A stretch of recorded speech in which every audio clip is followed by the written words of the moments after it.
I'm sure that if you've played World of Tanks Modern Armour recently, since the most recent update, you'll find that there's quite a few different bugs, and there's actually some pretty negative things within this most recent update. So today's video, we are going to go over all of the problems, as well as kind of highlight some of the good things. I know the previous couple of update news videos, we've talked about what actually came into the game, but I think given a couple days to actually play the game and to give it my actual full attention, trying to just test it all out, it's definitely time to actually get into the nitty gritty. What is good, what is bad, and what would I change? Well, first things first, new maps, very good. I am, chuffed with those. I don't think that there's anything particularly too bad about them.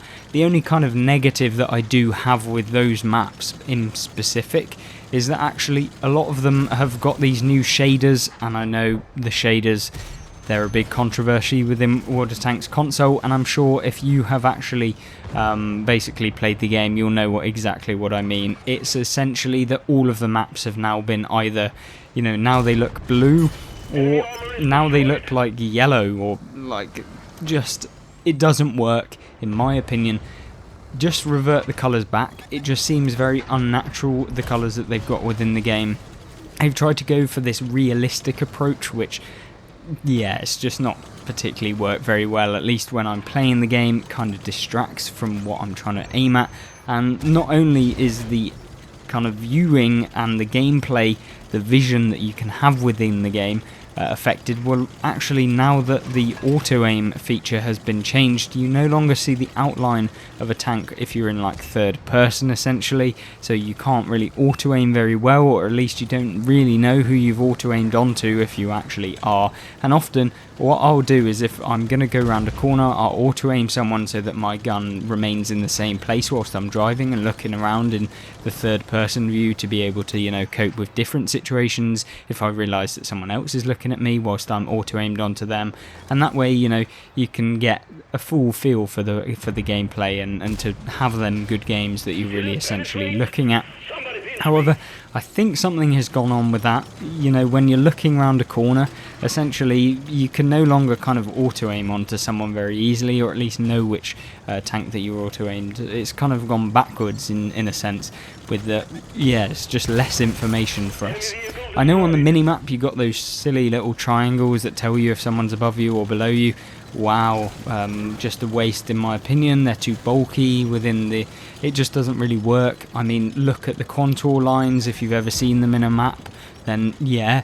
And I mean, if it means that you have to use your brain for once within a video game, then maybe you should actually just not have them in there. And then, people that kind of think about it in a logical way, well, hang on a minute, there's someone on top of me, or, well, there's someone like their square is on top of me. What does that mean? Well, they're either above or below you if they're not directly next to you.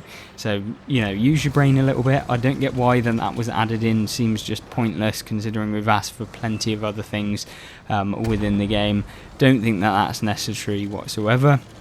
I like that we have the new map thing, however, whereby we can actually see where we are on the map in terms of the grid square. So I guess if you're platooning up with teammates, or you're just having a bit of a laugh, you can call out to your teammate, this is where I am, this is what the place is called. Gives a little bit more of an incentive to actually learn the place names within the map, so you can call them off or whatever if you're playing in a team. But essentially if you're solo, you don't really need it. It's not that big of an update, and I think that it really was, it's just a nice quality of life.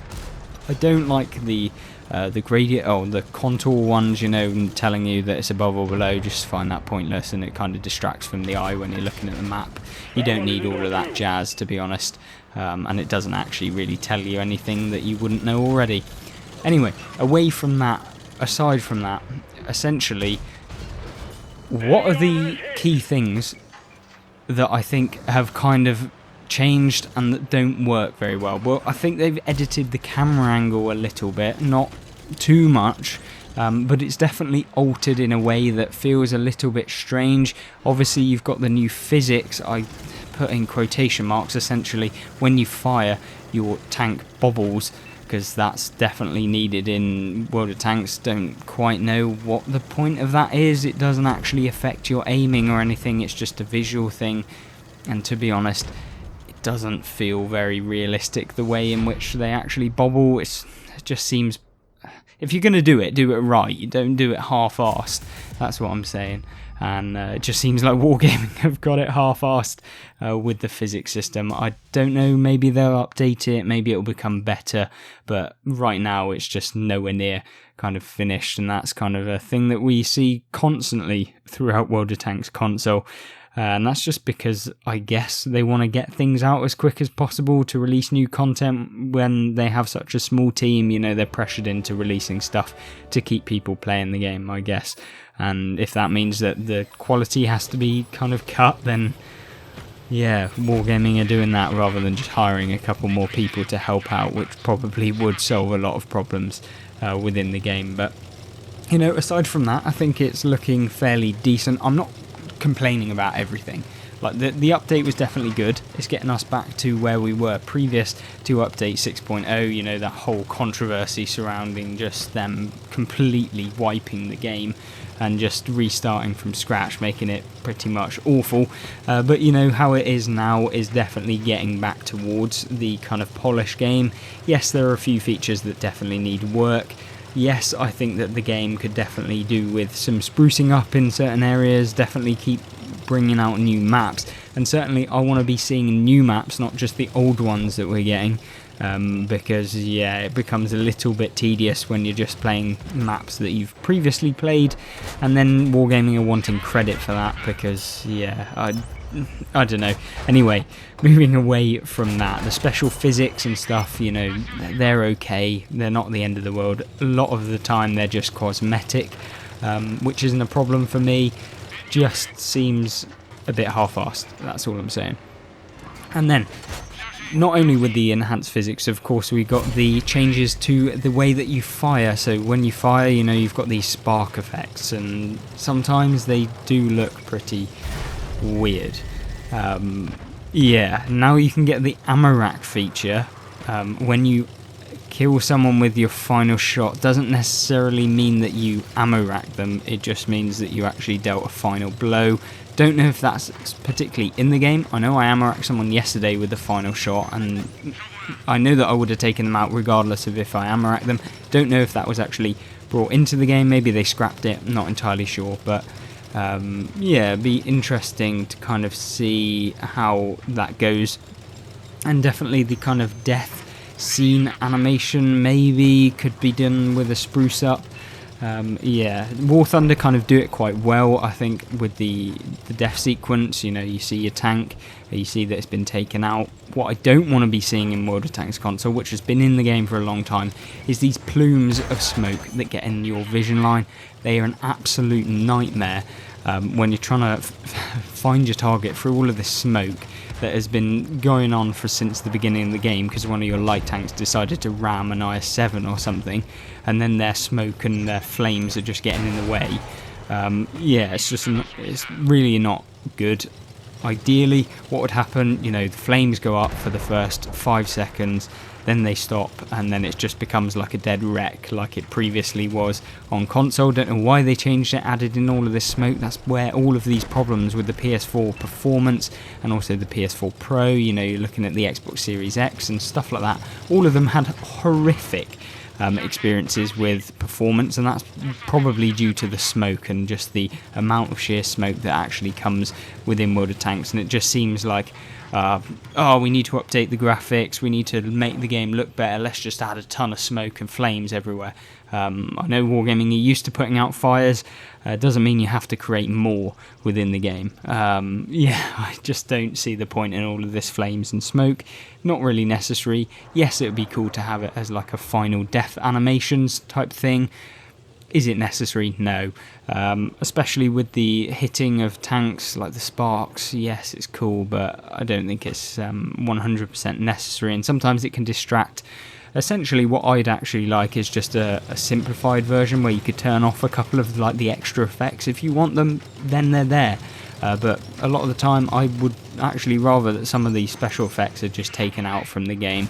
They're cool for when I'm in my replay mode and I want to get a good thumbnail, but essentially if you're playing the game to actually like do well or whatever, you don't really want those effects getting in your way and causing you to potentially do much worse within the game. So I think that's always interesting. Obviously, I want to see what you guys think, because that's my own personal opinion, and so this is very subject to my experience within the game and what I've done.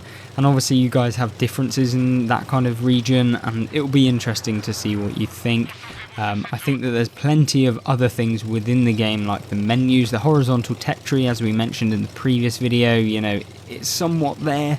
I kind of like it, but it's a little too zoomed in, so you can't actually see the full tech tree. I just think that isn't particularly best. I know they want to get the tank icon in there, but do you really need it when you can just click on it? It's not that big of a problem. Just zoom it out slightly, allow us to see more of the tech tree, allow us to see, from 1 to 8 rather than 1 to 5, and then having to scroll along and then getting lost in it. I think that's where Wargaming kind of gone wrong with the vertical and the horizontal currently, and they can't just do it like they previously did. It's got to be different. I don't know. Essentially, I think the game is getting better. Do I think that it's going to drive more people to play? No, because they're not really sorting out the key issues with the game. In terms of the new player experience, there's just not enough there for new players to kind of learn from, to really get engaged with the game, and that's kind of where I guess the YouTube video helps. And so people maybe watch YouTube videos, they think, oh, this might actually be a game that I'm interested in if I actually learn it and I can do well. But I think when you're relying on extra resources to try and keep your kind of client, in a sense, into the game, then it's just bonkers really how they actually go about it. I definitely think that there is some changes that are needed, both within the not management, but definitely their approach to the actual game, and the clients being you, of course. And I think if Wargaming make those changes to the point where they're actually implementing good things that will teach players, maybe add in a knowledge base or just some tutorial system. I've been banging on about this for ages. A tutorial system, it's not got to be too hard to develop. Well, I don't know, it may be too hard to develop, but essentially all I'm asking for is when someone picks a piece of equipment, if you're a new player and you have the assistant on, or virtual assistant, whatever you want to call it, virtual commander in the garage, like general or whatever, and he tells you this is the best perk to generally go with if you were playing a light tank as your first perk, or crew skill, or if you pick an equipment, what is the best equipment for your class? If you're playing a light tank, maybe you want to be taking coated optics, or advanced optics as it is now, or maybe you want to take the advanced concealment, or maybe you want to take vents, or if you're playing a heavy tank, maybe you want to take spool liner. All of these different things, it could be incorporated so that new players get the opportunity to figure out what are the best kind of things for the class without having to jump onto YouTube, look at the various videos that are on here to find out about the game. Because if you're a new player, you're not going to do all of that, you're not going to be that interested. And so I think it's definitely a thing that they should be looking at, maybe implementing, so that it only affects those players that are new.